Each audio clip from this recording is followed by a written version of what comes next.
Muy buenas tardes. Bienvenidos a En Vivo del Club Cartagena, un espacio donde reunimos los socios para conocer a otro socio con el cual podemos divertirnos y aprender algo nuevo. Nuestro gerente Ubaldo Morales y además Rosario Díaz Granados se están esmerando todos los días para que podamos sentir esos momentos memorables entre el club en modo pandemia. Quiero pues aprovechar y siempre agradecer a Pedraza Producciones, quienes son los que hacen posible toda esta conexión. En nombre de nuestro presidente del Club Cartagena, Orlando Bustillo, quiero darles la bienvenida y en especial a nuestro socio invitado de hoy, Jaime Bonet. Jaime, qué rico poder estar aquí contigo esta tarde.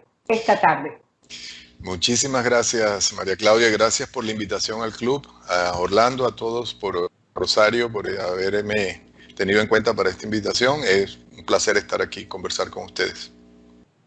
Bueno, imagínense que Jaime es un hombre que estudia y trabaja permanentemente por el Caribe. De hecho, su familia está conformada por un vallenato, él es vallenato, casado con Corozalera y tiene 2 hijos cartageneros. Realmente tiene 20 años de estar viviendo en Cartagena, de los cuales 7 ha estado trabajando como gerente del banco más importante que tiene Colombia, el Banco de la República.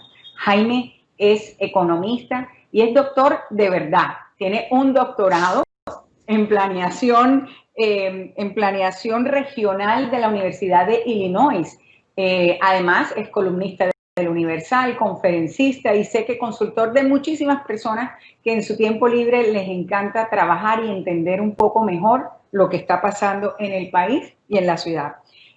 Jaime, nos gustaría muchísimo que nos contaras algo que suena muy obvio, pero creo que vale la pena repasarlo. ¿Qué es el Banco de la República? ¿Qué lo hace diferente y cuál es su papel en la economía colombiana? Bueno, buena pregunta. Comenzamos. Yo creo que quiero contarles que el Banco de la República, como dice, es el banco de todos los bancos. El Banco de la República es el banco central. El banco central es el que tiene la emisión de los billetes y tiene el control del efectivo que circula en la economía. Eso es fundamental para la economía. El Banco de la República no es un banco comercial cualquiera, no es el banco donde la gente tiene cuentas, no. Los que tienen cuenta en el Banco de la República son los bancos comerciales. Todos los bancos, la Vivienda, Bancolombia, cualquier banco tiene su cuenta en el Banco de la República. Y el Banco de la República, por constitución, está establecido para manejar la política monetaria. En economía hay 2 grandes funciones digamos, que manejan la economía en un país: la política monetaria y la política fiscal. La política fiscal tiene todo que ver con ingresos y gastos del gobierno, eso lo maneja Ministerio de Hacienda, Planeación Nacional, y la política monetaria es todo lo que tiene que ver con el dinero circulante y una cosa muy importante, con el control de la inflación. O sea, y el objetivo fundamental del banco es el control de esa inflación. Entonces, el Banco de la República tiene un papel fundamental en la definición de esa política monetaria y estar atento al seguimiento de los indicadores financieros, de los indicadores del sistema bancario y estar atento al comportamiento de todo el sistema financiero en el país. Bueno, ahora que mencionaste circulante, un socio nos pidió especialmente que te hiciéramos una pregunta sobre el circulante, que yo no tengo mucha claridad y tengo que hacer esta confesión pública. Y es, ¿qué tanto ha disminuido el circulante este mes o durante estos meses? Bueno, el circulante no ha disminuido, o sea, el circulante se ha mantenido en todos estos meses. Parte de lo que hace el banco es asegurar que el país, que la gente tiene circulantes, dinero cuando lo demanda. Eso es una de las funciones. ¿Qué pasa en toda esta época, digamos, de pandemia? Probablemente a muchos les ha pasado, se les disminuyen sus ingresos y pueden tener unos ahorros. Entonces esos ahorros salen, los bancos comerciales los tienen y probablemente los tienen invertidos en unos títulos. O sea, no es posible muchas veces, por ejemplo, voy a poner un ejemplo, cesantías. En estos momentos se han aumentado los retiros de cesantías, mucha gente queda cesante y demanda el dinero que tenía en la cesantía en un fondo de cesantía. Esos fondos de cesantía generalmente los tenían invertidos en unos valores para hacerlos rendir. Entonces, cuando aumenta la demanda de manera repentina por una situación como esta, lo que hace el banco es, Banco de la República, asegurarle a todos, por ejemplo, las compañías de manejan cesantía, los fondos, que tengan la liquidez suficiente para atender la mayor demanda. Entonces, precisamente una de las cosas que ha hecho el banco es, por ejemplo, a los bancos, a los fondos de cesantía, a los fondos de pensiones que necesitan de pronto liquidez porque no la tienen, porque tienen unos títulos, es comprarle esos títulos para que puedan atender las demandas de efectivo que tengan los usuarios. Entonces, cuando vemos en este país a junio, los circulantes ha seguido creciendo, el banco ha estado inyectando circulante a la economía. Las cifras a junio, para que la gente tenga una dimensión, hay 3.428 millones de piezas, de diferentes billetes, de diferentes denominaciones, monedas, 3.428 millones de piezas que corresponden a 96 billones de pesos, que son el dinero que está, digamos, ese es el dinero que está circulando y que el Banco de la República cumple con su papel de poner a circular y de darle el respaldo institucional a ese dinero. Bueno, pues yo espero que nuestro socio Alonso Gómez haya quedado contento con esta respuesta. Yo quiero preguntarte, con tanto billete, ¿será que le están haciendo el chequeo de bioseguridad o de todas maneras seguimos diciéndole a la gente que preferiblemente use plástico, cuentas, transparencias y demás? La idea es que el efectivo, digamos, baje su uso, que el país logre una bancarización y un mayor uso del dinero plástico. Desafortunadamente, pues no es un 100%. El país ha mejorado en temas de bancarización, pero todavía hay muchos ciudadanos que todavía no tienen bancarización, que manejan efectivo. Entonces, en lo posible, pues la gente que puede usar su sistema bancario y utilizar el dinero plástico puede hacerlo, pero sabemos que hay un grupo de la economía que todavía se maneja en manejo de efectivo y va a seguir manejándolo. Óyeme, Jaime, ¿cuál es o cómo entender el relacionamiento que el Banco de la República tiene con el gobierno? O sea, ¿cómo es ese relacionamiento? Bueno, buena pregunta, María Claudia. Para ver si dejamos, voy a tratar de dejarlo claro. El Banco de la República es una institución independiente por constitución. La constitución del 91 le dio una independencia y estableció una junta directiva que está conformada por 5 miembros permanentes, 5 miembros que los nombra el presidente, para evitar, digamos, el que un presidente tenga el control durante su mandato. El presidente solo puede cambiar a 2 de los miembros en un periodo de 4 años.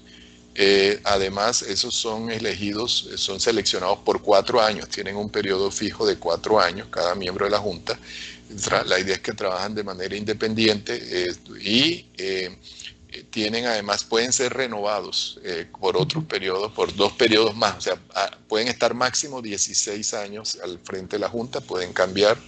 Después de 16 hay que cambiarlos obligatoriamente. Lo mismo pasa con el gerente del banco. El gerente del banco es seleccionado por la Junta. La Junta selecciona al gerente del banco. Entonces, la Junta Directiva tiene estos 5 miembros que son independientes. Tiene al ministro de Hacienda, que está sentado en la Junta Directiva del banco. El ministro de Hacienda, además, la preside, es el presidente de la Junta. Y está el gerente general, que también participa en la Junta Directiva.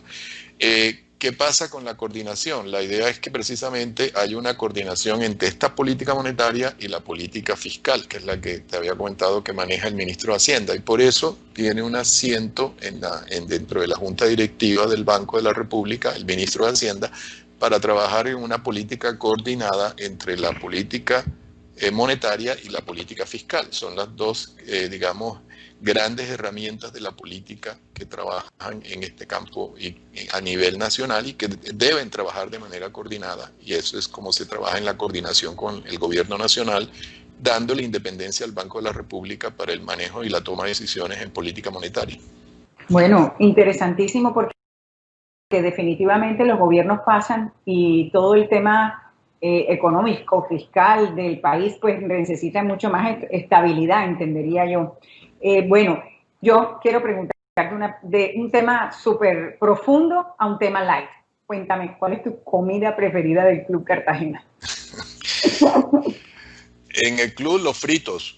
Los fritos, me No encanta. tan light, pues, No, entonces no, no fue ese no tan es light. light, para nada, para nada.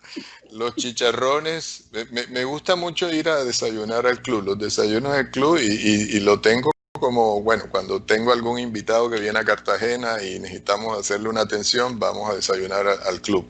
Me encantan los chicharrones que son delgaditos, crujientes, son muy buenos los chicharrones del club. Y la empanada de huevo, las empanadas chinas, estas que son ricas. O sea, de verdad que los fritos es de las cosas que más me gustan de comer en el club. En la semana, imagínate, la semana pasada casualmente les comentaba a todos los socios que nos contaba Waldo que la empanada con huevo es lo más vendido en el club en la época de pandemia. Es decir, hoy puedes pedir empanada con huevo durante toda la semana. No tienes que esperar a que sea domingo Ah, bueno, ni de semana. Así que bueno, de todas maneras, maravilla. cualquier antojo hay simplemente que llamar y está muy bien. Ay, Bueno, el otro que ese es favorito de mi hija, la torta de banano. ah, Ese es de mi hija, esa le delicioso. encanta. Y quiero decirle a mí también, la torta de banano es espectacular. Y es que hacen parte de los sabores como de toda la vida, que lo hacen sentir a uno en casa donde esté cuando tiene un sabor de eso. A mí también me fascina. Y definitivamente, fíjate, no fue tan light. Así que, bueno, hoy oímos en las noticias casualmente que salieron unas cifras de empleo que sacó el país. Quisiera que nos contaras un poco cómo están esas cifras del empleo o desempleo en la ciudad de Cartagena. Bueno, no son buenas noticias, esas no son buenas noticias porque era de esperarse el deterioro del empleo en Cartagena y en el país a raíz de la pandemia. Eh, la parte, digamos, positiva en medio de todo es que parece que lo peor pasó. O sea, digamos, el deterioro grande de la economía en el país se dio en el mes de abril. Los indicadores que más deterioro muestran es el mes de abril. De ahí, abril, mayo y junio, que fue el dato que ayer salió, muestra una pequeña recuperación. ¿A qué me refiero? Por ejemplo, si tomamos solo abril, cuando estaba el periodo más fuerte de la pandemia, se perdieron más de 5 millones, cerca de 5 millones 200 de empleados, perdieron sus empleos, 5.2 millones de personas. Actualmente ya vamos en 4.6, creo que si no es la cifra, o sea, digamos, bajó comparando abril con abril del año pasado y junio con junio del año pasado, o sea, sigue habiendo pérdida de empleo, es muy grave, pero digamos, se ha estabilizado, no se ha profundizado la pérdida de empleo, entonces, digamos, y hay una pequeña recuperación en el empleo. Pero sin embargo, las cifras no son de las más grandes digamos, la crisis más severa de Colombia, yo creo que en su historia. Esto no hay antecedentes de una caída en el Producto Interno Bruto como lo que esperamos vamos a tener a final de este año. Y los datos de empleo son un golpe duro. Si vamos a hablar de Cartagena, el dato que salió ayer para Cartagena, estamos hablando de este dato, es un promedio móvil, o sea, tiene abril, mayo y junio. Son 3 meses, de un promedio de esos 3 meses, que son meses de pandemia, ya son meses de todas tres. Entonces, por ejemplo, el dato para Cartagena terminó en una tasa de desempleo de 19.4%, casi 20% de desempleo para la ciudad. Frente al año pasado, para esta misma época, ese mismo periodo, ese mismo trimestre, tenía un desempleo de 7.3%, entonces casi que triplicado Enorme. la tasa de desempleo. Eso implica, para que la gente maneje como las cifras, estamos hablando de que en Cartagena se perdieron cerca de 100.000 empleos en este periodo, o sea, 100.000 personas quedaron desempleadas, perdieron su empleo. No quedaron desempleadas, 100.000 personas perdieron su empleo. De esas 100.000 personas que pierden su empleo, unos entran a ser desempleados y otros entran a una categoría que tiene el DANE, que son inactivos. Inactivos son personas que no están en el mercado laboral, que no están participando en el mercado laboral, se quedan en las casas. Entonces, al final, la tasa de desempleo cuenta a los que se perciben como desempleados. Es posible que en estas cifras estén subestimando porque parte de esos inactivos también son personas desempleadas, pero que probablemente por el confinamiento, por la situación que están pasando, no están buscando activamente empleo porque no pueden salir o porque sus funciones, por ejemplo, están asociadas con la cadena turística que está fuertemente afectada. Entonces, esa tasa de desempleo podría ser mayor si esos inactivos estarían dentro de la categoría de desempleados. Pero cuando uno mira las cifras, se pierden alrededor a números gruesos 100.000 empleos en este trimestre, de los cuales el sector que más pierde empleo es la industria manufacturera. De los 100.000, 30.000 empleos se pierden en la industria manufacturera, que es un golpe duro a la industria. Otros sectores, comercio, hay 18.000 personas que quedan sin empleo del sector comercio, es también un sector golpeado. Actividades como las actividades artísticas, de entretenimiento, recreación, que esas son actividades que están muy asociadas también a la cadena turística, hay 17.000 personas que quedan sin trabajo ahí. Entonces, hay sectores que son muy duramente golpeados y que van a reflejarse seguramente en un aumento de la pobreza. Gente que está sin trabajo, que no tiene ingresos, y que probablemente van a caer en la línea de pobreza. Las estimaciones, no tenemos una estimación para Cartagena, hay algunos investigadores que han hecho estimaciones para Colombia, todavía no las hay para Cartagena, pero estamos hablando de que la pobreza que estaba en Colombia más o menos en un 27% en todo el país, algunas estimaciones están hablando de que va a llegar al 38% de pobreza por caída del empleo, caída del ingreso, y gente que entra a nivel de pobreza puede llegar al 38% al final del año. Entonces, es una situación es un drama. Es un drama. Es una situación difícil. Y yo creo que particularmente esta crisis, a diferencia de otras crisis económicas, por ejemplo, Colombia tuvo una época difícil en el 99, cuando toda la crisis del UPAC y todos estos problemas financieros que hubo en el sector financiero llevó a una crisis y a una caída en la economía, pero nunca del nivel de este. Y aquella crisis lo que nos enseña es que uno de los problemas fuertes en ese momento fue la recuperación del empleo. El empleo tomó su tiempo en recuperarse. En ese momento, en el 99, por ejemplo, se crearon programas como Familias en Acción, que fueron programas que surgieron en esa época para atender a las familias que estaban en condiciones de pobreza por toda la crisis. Entonces, hay que ir pensando, yo creo que en la ciudad y en el país, es cómo recuperar todos esos empleos que se han perdido y cómo volver a recuperar lo que se ha perdido en estos días, que puede ser, como le digo, en este momento la coyuntura difícil, porque por toda la pandemia que no sabemos, en este momento no hay certidumbre cuándo puede recuperarse nuevamente la apertura de todos los sectores económicos. Jaime, como tenemos varias personas conectadas, quiero contarte, tengo una pregunta aquí que hicieron en el Instagram, que dice a J. Lozano: el Banco de la República ha venido bajando las tasas de interés para reactivar la economía. ¿Crees que las seguirá bajando? Hoy la bajó nuevamente. Hoy hubo junta directiva y nuevamente se bajó a 2.25, estaba en 2.5. 2.25. A ver, yo le explico a la gente también este tema de la tasa del banco. La tasa del banco, como yo les dije, el banco es el banco de los otros bancos. Entonces, los otros bancos, cuando necesitan efectivo, van al Banco de la República a pedir dinero, y el banco les presta a esa tasa. Esa es la tasa interbancaria, la llamamos nosotros, la tasa a la cual el Banco de la República le presta a los otros bancos.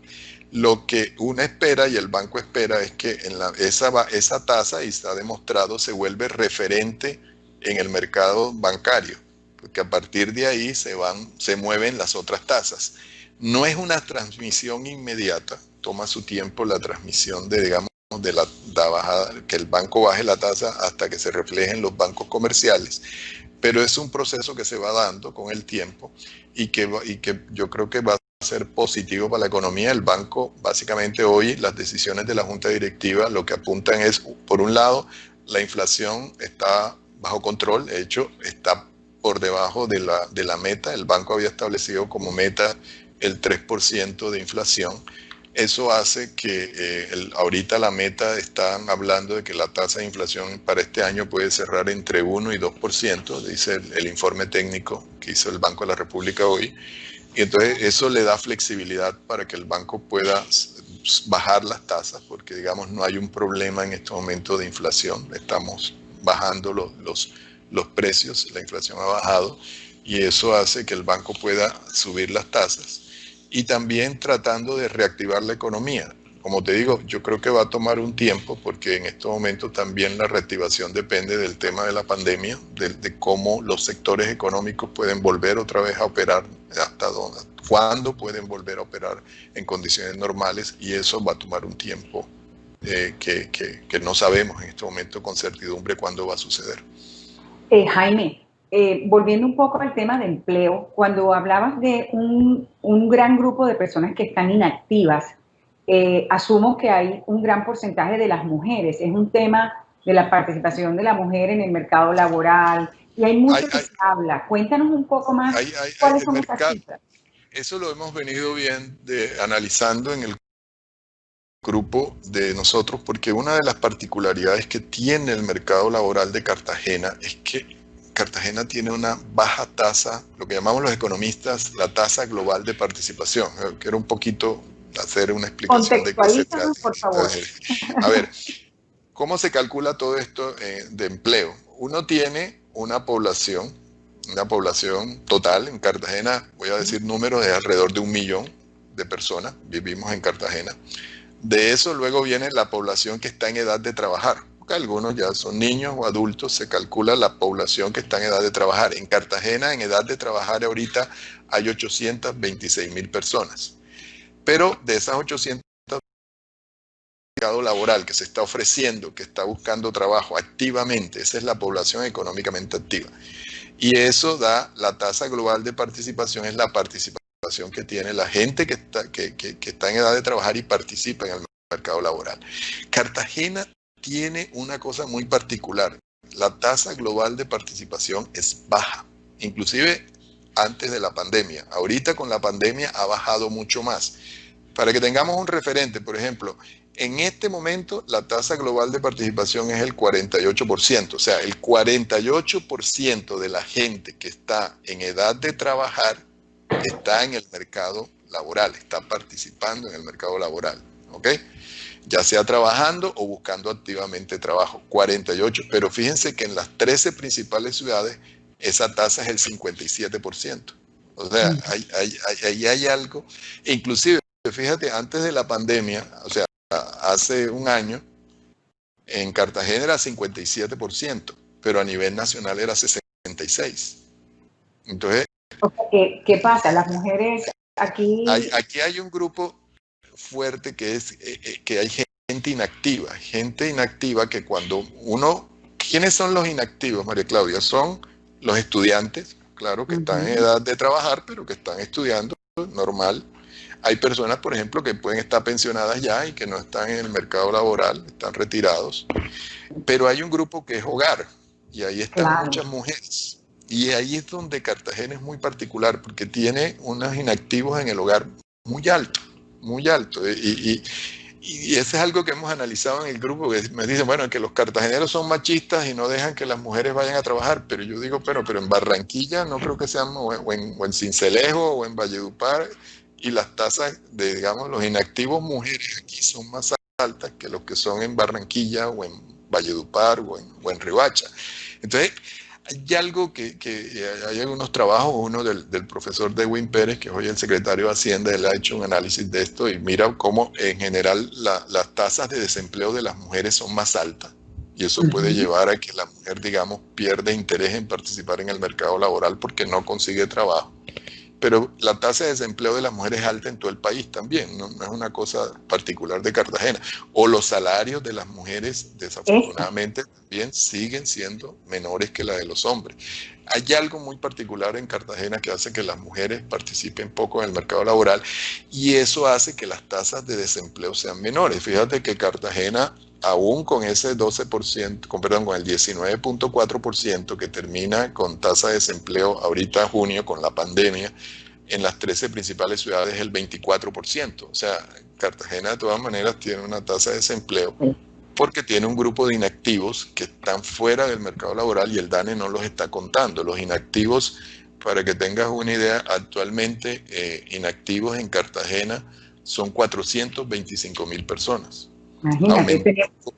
Frente a lo que eran altos hace un año, ahorita aumentó en 76.000 personas, 76.900 personas. De esas que salieron, que pueden estar desempleadas, se volvieron inactivas. 76.000 personas. Pues yo creo que como cartageneros y podríamos en este espacio trabajar todo este tema de equidad de género, el tema de la participación de la mujer, que está probadísimo que cuando las mujeres participan en la economía se da una nueva dinámica a los negocios y demás. Ahí hay mucho que podemos hablar en este espacio. Hay que trabajarle para, por ejemplo, mejorar las barreras de acceso que tiene la mujer cartagenera al mercado laboral. Por ejemplo, el cuidado de los niños, que si tiene una buena red de protección de sus hijos, que tenga un sitio donde dejarlos para poder ir a trabajar, ese tipo de cosas, habría que analizarlas. Yo no conozco los de... Y creo que tenemos esa tarea pendiente para todos los líderes que hay y para las mujeres líderes que sabemos que nos están escuchando en este espacio, pues yo creo que esa discusión la debemos mantener, además porque fíjate que en las noticias están hablando de la violencia intrafamiliar contra la mujer. Pero bueno, no vamos a ponerte a hablar a ti de ese tema porque te tenemos con un tema mucho más específico. Y quiero contarte que Magola Gómez nos puso esta siguiente pregunta que no puedo dejar y dice: en términos del PIB, ¿cuánto ha disminuido el total del circulante en el país? No ha disminuido. No ha disminuido. Okay. Para nada. No tengo la cifra, pero primero, el circulante ha aumentado, ha venido aumentando, y el PIB viene para abajo, o sea que probablemente como porcentaje del PIB hoy en día tenemos más circulante. Porque el uno ha caído y el PIB ha bajado, entonces probablemente como porcentaje. No tengo la cifra a la mano, pero pensaría que no ha bajado.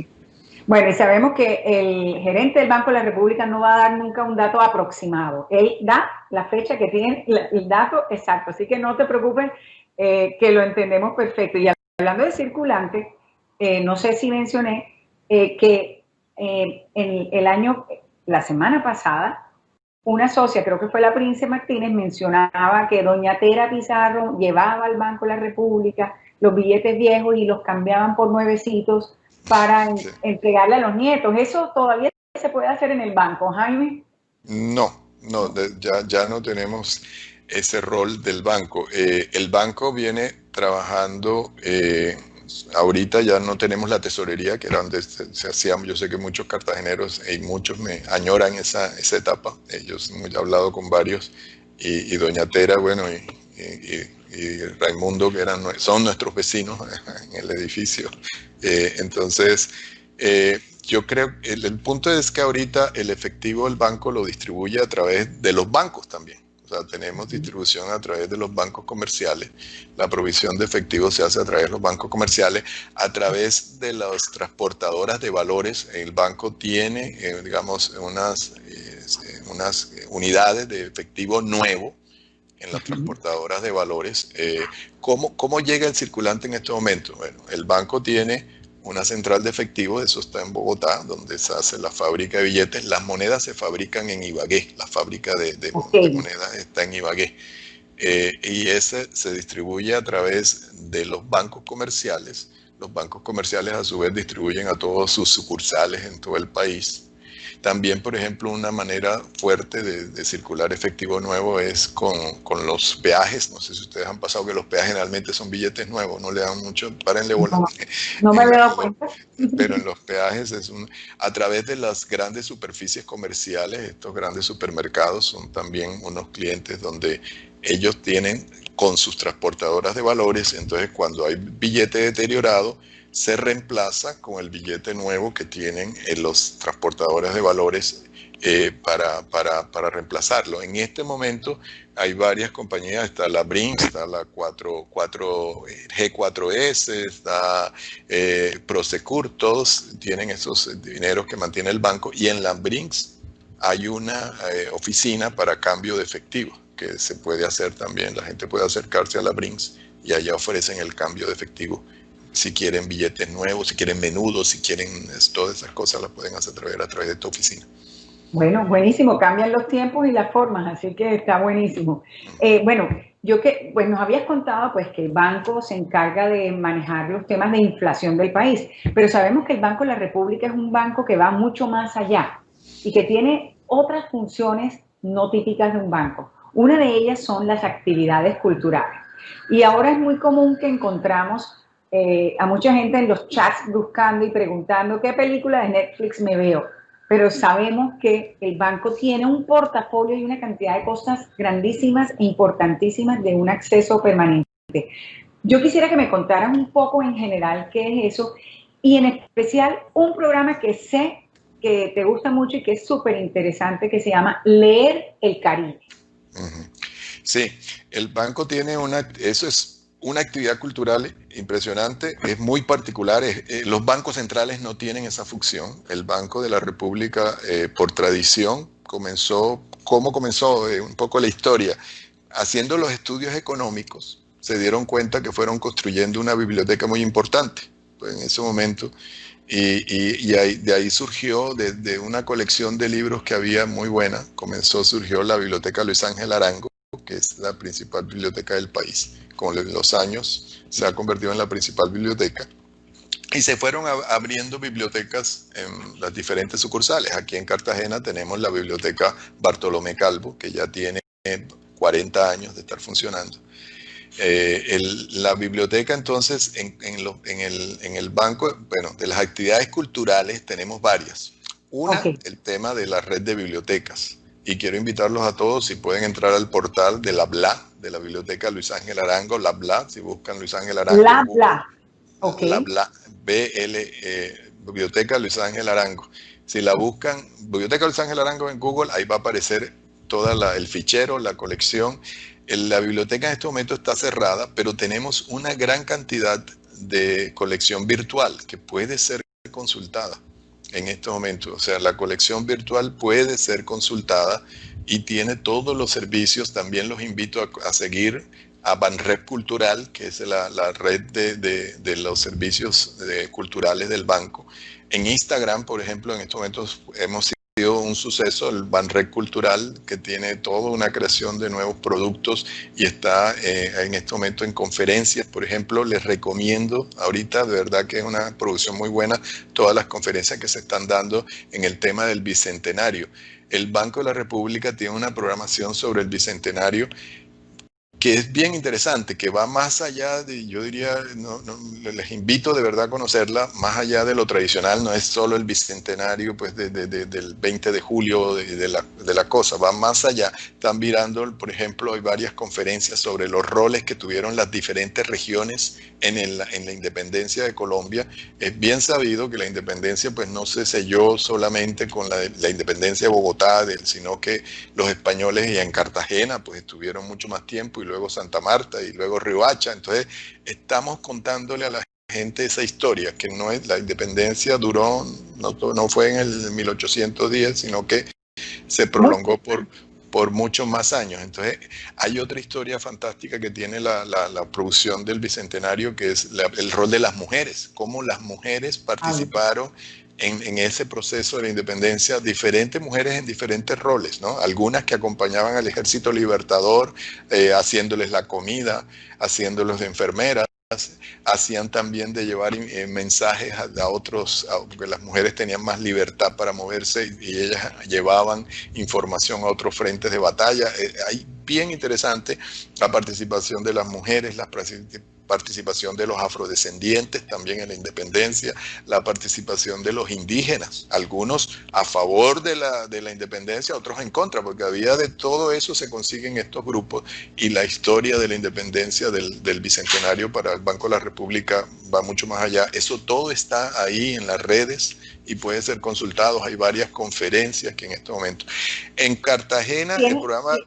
Perdón, la están celebrando hace 2 años, ¿no? En el país. Yo creo que como cartageneros y teniendo información de Cartagena también vale la pena resaltar que también hay esa tensión entre el centralismo que piensa en su 20 de julio y los cartageneros que pusimos los muertos para esa independencia y que realmente ha pasado desapercibido la celebración de Cartagena. Estamos aquí a 4 meses o 5 meses de nuestra fiesta de independencia.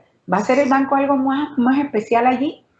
Hemos estado, digamos, nosotros hemos estado celebrando siempre todas estas actividades. Yo quiero recordar, por ejemplo, en el 15 que celebramos el sitio de Morillo. Me acuerdo que trabajamos con el libro de Rodolfo Segovia y tuvimos todo un evento especial para trabajar sobre el sitio de Morillo, celebrar ese evento que para Cartagena fue muy importante. Entonces, hemos tenido varios eventos, varias celebraciones y siempre estamos en presencia en eso y hacemos actividades académicas, básicamente, sobre el evento y lo lo que fue para la ciudad. Entonces, el del Bicentenario tiene todo ese proceso de independencia que fue más allá de un año, que es un proceso que llevó más de un año, que fueron varios años hasta que el país logró finalmente la independencia y de diferentes minorías y grupos que participaron, como las mujeres, como los afro, como los indígenas, que tuvieron diferentes roles, unos, como te digo, a favor y otros en contra, pero que tuvieron diferentes roles.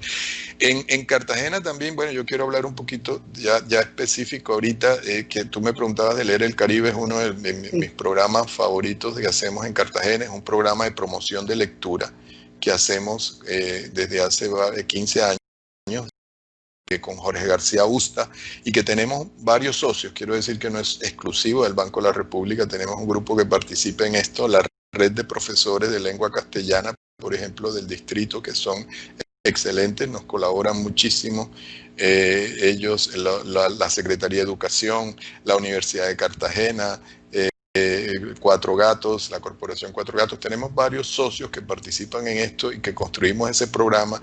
¿Y cuál es la idea? Es escoger un escritor del Caribe. Y ese escritor del Caribe, producir una selección de texto y que durante el año escolar estos muchachos lean sobre ese escritor del Caribe. Es un programa bien interesante, parte también de capacitar a los maestros en la vida de ese autor, en enseñarles también promoción de lectura, cómo hacer para que los niños aumente su lectura. Es uno de los problemas que tenemos, no leemos, los niños no leen, y eso básicamente la idea es trabajar con la lectura de un escritor del Caribe para promover la lectura. Y una de las cosas que te cuento satisfacen es cuando al final del programa, comenzamos a principio de año, les seleccionamos el texto, los trabajan durante todo el año y al final del año hacemos una clausura y llevar a esos niños, después de haber leído, esos jóvenes, porque no todos son niños, son más adolescentes, para que cuenten algo, cómo vieron la obra, que hacen obras de teatro, hacen canciones, hacen poemas dedicados al autor, que el autor está ahí presente y que ellos puedan compartir con el autor. La verdad que es muy satisfactorio ver eso, ver cómo los pelados se involucran con la vida del autor y con el texto. Increíble. Y en estos momentos también pueden, a través de la página web del Banco de la República, ahí pueden, por ejemplo, todos los autores que hemos seleccionado antes, están los textos seleccionados, están los PDF, el que esté interesado puede bajarlos, leerlos, hay varios autores. Este año... ¿Cuáles son esos autores para que nos recuerden un poco? No tengo varios, pero bueno, este año estamos trabajando con la obra de Manuel Zapata Olivella, desafortunadamente está cumpliendo 100 años de vida, del natalicio. Desafortunadamente, pues con la pandemia no se pudo hacer toda la actividad que teníamos programada. Él es hemos trabajado con él, es de los pues, no está vivo, pero quisimos hacer el homenaje para además unirnos a los 100 años de la obra de él. Desafortunadamente, pues con la pandemia no ha sido posible trabajar todo, pero hemos tenido, por ejemplo, autores como John Jairo Junieles, está Alonso Sánchez Baute, Rómulo Bustos, estuvimos un año trabajamos con la obra de Gabo, trabajamos con Jorge García, sí, también.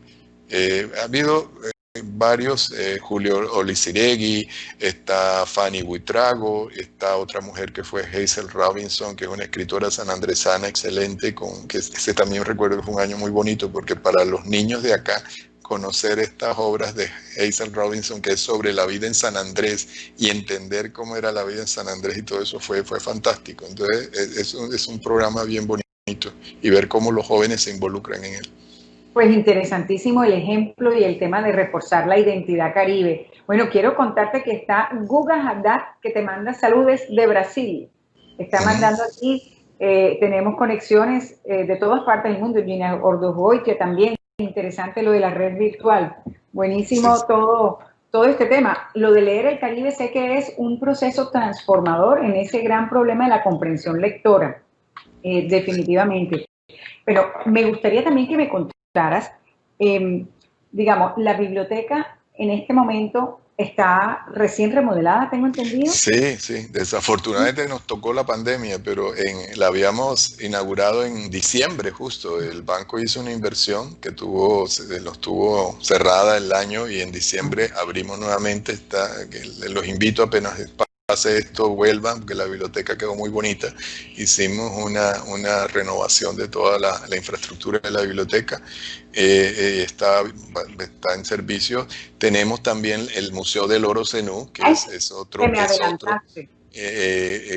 una de las cosas también bonitas que hace el banco en toda esta rama es conservación del patrimonio cultural del país, ¿ok? Pero Entonces, ¿cómo el banco entra a tener un museo del oro? Explícame cómo llegas a porque, eso.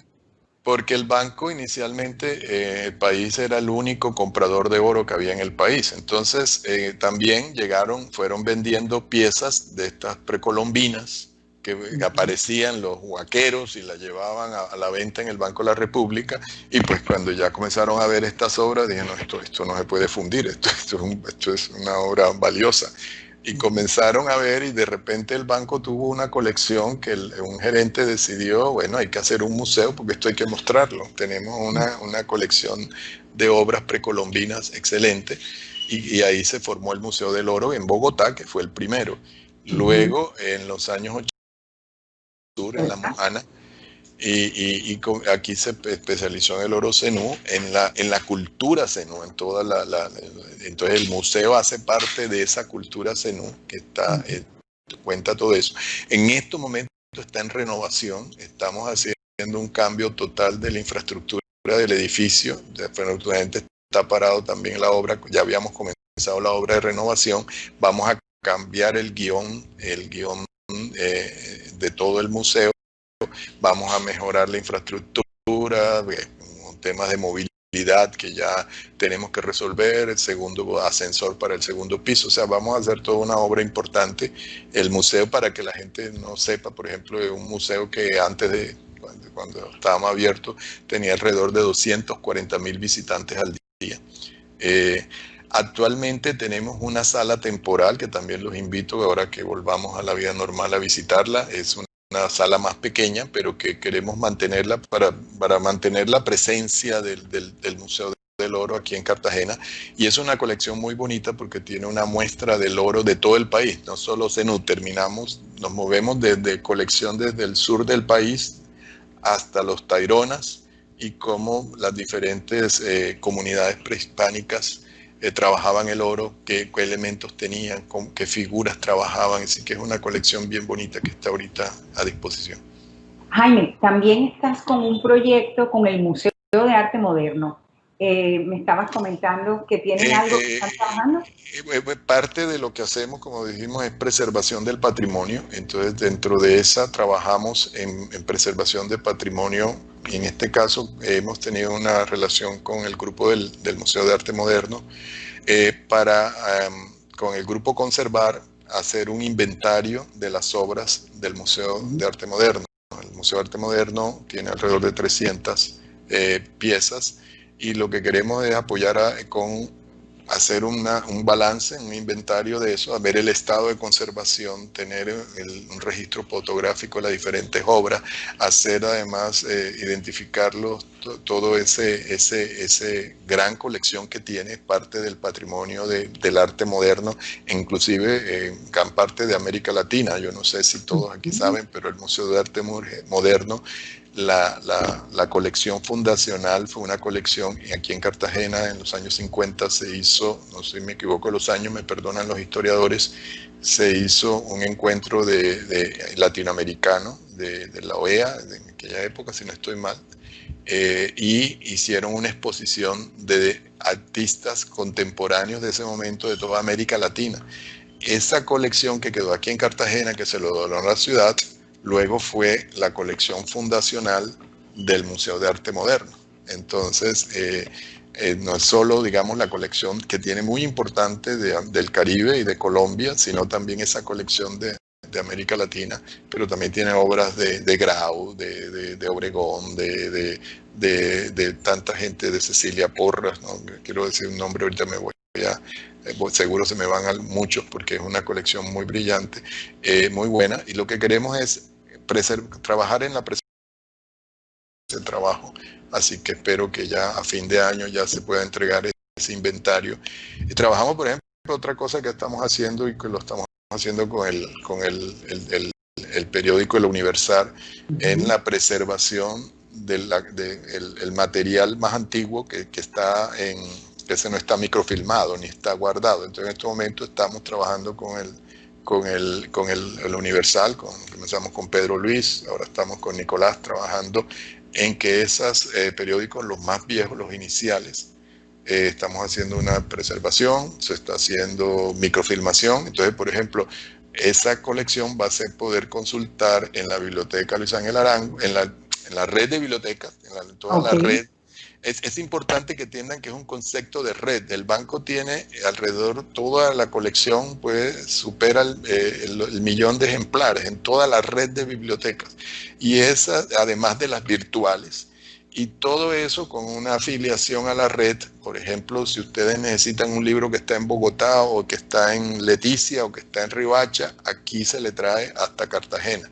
Y ese es un servicio que presta la red de bibliotecas, por eso ese concepto de red de bibliotecas. Entonces, esto que estamos haciendo con el Universal va a quedar disponible para las bibliotecas, para que pueda ser consultado a través de la red de bibliotecas, y va a quedar también en el periódico pues toda la microfilmación de los primeros años del periódico. Para, por ejemplo, el estudio de la historia de Cartagena, de todo lo que pasaba, es patrimonio, es el patrimonio de la ciudad. Es supremamente importante porque, bueno, definitivamente, bueno, yo quisiera aprovechar de hacer la cuña. El Museo de Arte Moderno de verdad que tiene un tema tan valioso y que muchas veces vamos y salimos de la ciudad a ver obras de otras personas cuando aquí tenemos un tema muy importante que a veces lo dejamos solo y no lo apoyamos. Entonces celebro que el banco esté haciendo ese apoyo e invito a muchos porque tenemos unos socios que están detrás de eso en una tarea muy compleja, la de definitivamente ayudar a preservar ese patrimonio. Y yo quiero cambiar un poquito el esquema o alguna pregunta, y es que, bueno, hablando de historia y normalmente pensamos en la historia de hace 100, 200 años, ahora con la pandemia estamos haciendo chistes de, bueno, cuando salga la historia de que somos los hijos o los nietos nuestros los pandemias, o qué estaba haciendo yo durante la pandemia, pero en últimas yo quiero hacerte una pregunta que es compleja y que sé que no es oficial sino tuya, y es, nosotros como ciudadanos, ¿qué podemos hacer individualmente? No necesariamente el gerente de una empresa, ni el que tenga más dinero. ¿Qué podemos hacer como ciudadanos para ayudar a resolver este problema, salir adelante de la pandemia y que la economía y los empleos se recuperen nuevamente? ¿Qué cosas podríamos estar haciendo desde tu visión pues, del tema financiero y cualquier otro? Bueno, yo creo que necesitamos vincularnos como ciudadanos. Yo creo que participar como ciudadano. Y participar como ciudadano tiene varios aspectos para mí. Uh-huh. Tiene, por un lado, participar, hay que pagar impuestos. O sea, y el que todavía pueda pagar impuestos, por favor, hay que contribuir al pago de los impuestos, por ejemplo. Yo sé que tenemos siempre esa disyuntiva, si pagamos o no pagamos, pero digo, el que pueda pagarlo, yo sé que ahora hay dificultades, pero hay que pagar impuestos. Hay que hacer seguimiento por ejemplo, al uso de esos impuestos también como ciudadanos. Hoy en día hay mecanismos de participación. Hay varias fuentes de información con las que se puede hacer seguimiento a la inversión pública y yo creo que como ciudadanos debemos estar activos y participar en ese proceso. O sea que yo creo que ahí hay un rol que podemos cumplir como ciudadanos. Hay un tema, digamos, también de solidaridad con los que en estos momentos es una situación difícil y muchos estamos viendo las cifras que yo mencioné, el desempleo, la pobreza, que las condiciones de la gente en estos momentos no son las más fáciles, pero yo creo que allí el rol que tenemos como ciudadanos es participar activamente en ese proceso de recuperación, en trabajar para en lo posible, digamos, a los empresarios, a los microempresarios, en salir adelante. Yo sé que no es fácil, yo sé que puedo estar hablando aquí y las cosas no son fáciles hoy en día para muchas personas. Aquellos que están en aquellos sectores que no están afectados por la pandemia, continuar con su trabajo, ayudarle a la gente a preservar su empleo, yo creo que es fundamental. Y como ciudadanos, a poner nuestro granito de arena en lo posible para salir adelante. No es una cosa que la tenga que hacer el gobierno, que la tenga que hacer el sector privado, yo creo que la tenemos que hacer todos. O sea, todos aquí tenemos que participar para sacar esta cosa adelante. El retroceso va a ser grande, las expectativas de crecimiento, los pronósticos del equipo técnico del banco está hablando de una caída en la economía a final del año entre el -7 y el 10%. Esto ha sido, o sea, es una caída terrible. Yo creo que la recuperación, además, porque es una crisis global, o sea, no es una crisis que pasa en Colombia, que pasa en 2 o 3 países. Por ejemplo, en la crisis financiera que hubo en el 2008, era una crisis financiera. La India estaban creciendo y fue rápido la recuperación de la economía porque esas economías estaban creciendo, no fueron afectadas. La crisis fue más del Atlántico Norte. Eso facilitó. En este momento la crisis es global. Todos los países están en este problema. Y entonces recuperar va a exigir probablemente un mayor esfuerzo. Bueno, definitivamente sí, tendremos que hacer muchos esfuerzos. Yo creo que contigo alguna vez estuvimos hablando de la importancia de pagar los impuestos porque hablamos de que en Europa están pasando muchísimas cosas, el Estado hace, pero realmente son países donde pagan muchos impuestos y que obviamente esos impuestos se tienen que revertir en todos los bienes públicos que tenemos. Entonces, sí, definitivamente eso es así. Pero cuando estamos en la mitad del proceso de la pandemia, estamos en la crisis, pues tendemos a veces a ser mucho más pesimistas y no es un invento de la cabeza. Pero también me gustaría que pusiéramos en perspectiva un poco lo que el mundo ha avanzado cuando uno piensa en que estamos pasando una dificultad ahora y hay muchas personas que están viviendo un drama terrible con lo que nos estás hablando de los desempleos o las personas que están en informalidad, pero realmente la humanidad ha mejorado su calidad de vida en muchas formas. De hecho, hay muchas pandemias que han pasado que pues han sido peores, las respuestas de los estados, las respuestas institucionales. ¿Qué de bueno podemos sacar o qué de bueno podemos hacer? Porque me gustaría que esta conversación terminara en positivo. No, yo creo que esta pandemia, María Claudia, yo diría, nos tomó en un momento, aunque la gente, probablemente muchos me van a contradecir, pero yo creo que nos tomó en un buen momento. ¿En un buen momento en qué sentido? En que si miramos Colombia en este siglo XXI, ni siquiera te estoy hablando del siglo XX, en el siglo XXI, el mayor descenso en pobreza en este país se vivió en el siglo XXI, con la bonanza que tuvimos del boom petrolero. Aquí la pobreza a comienzos del siglo, en el año 2000, Colombia tenía pobreza del 50%. Y nos cogió la pandemia con el 27% en la línea de pobreza. Cartagena está en ese 27%. Cartagena también, con todo, y la gente, yo sé que no tiende a reconocer esto, tuvo un descenso en la pobreza. Desafortunadamente esto nos va a llevar a subir otra vez a unos niveles de pobreza que lastimosamente ya habíamos superado. Entonces allí creo que nos toma en un buen momento. Tenemos, aunque con todos los defectos que pueda haber, hoy hay un nivel de cobertura del sistema de salud de los más altos del mundo. Tenemos un sistema de salud, aquí cualquiera puede tener un carnet de subsidiado contributivo, tenemos una tasa de cobertura en el sistema de salud, y con todos los peros, yo no estoy diciendo que es perfecto, pero hace 20 años atrás no teníamos ese nivel de cobertura. Y te imaginas una pandemia con una pobreza del 50%, con una cobertura de salud del 30-40% que había antes, con un problema en educación, por ejemplo, con poca cobertura. Hoy en día tenemos los problemas que enfrenta la educación por los temas de virtualidad, por las diferencias en calidad, tanto en educación como en salud. Yo sé que hay dificultades y no lo podemos negar, pero creo que es positivo. Es positivo, por ejemplo, en la misma crisis del 99 obligó a la constitución, por ejemplo, de Familias en Acción y esta red de atención del Estado. Ya, oye, Jaime, se nos va a cortar, va a cortar. Quiero aprovechar y darte las gracias a ti y a todos los que estaban conectados. Creo que nos quedan 40 segundos. Agradecerle a Pedraza Producciones que me está soplando aquí diciendo ya se va a cortar. A ustedes los socios, mil gracias. El Banco de la República definitivamente es un referente, Jaime. Qué conversación tan sabrosa. A todos ustedes recordarles que esta grabación está en la página web y en el YouTube del Club Cartagena por si quieren verla nuevamente o recomendarla. A todos ustedes, muchísimas gracias. Qué pena el vivo. Jaime, muchísimas gracias. Gracias por la invitación. Qué pena. Chao.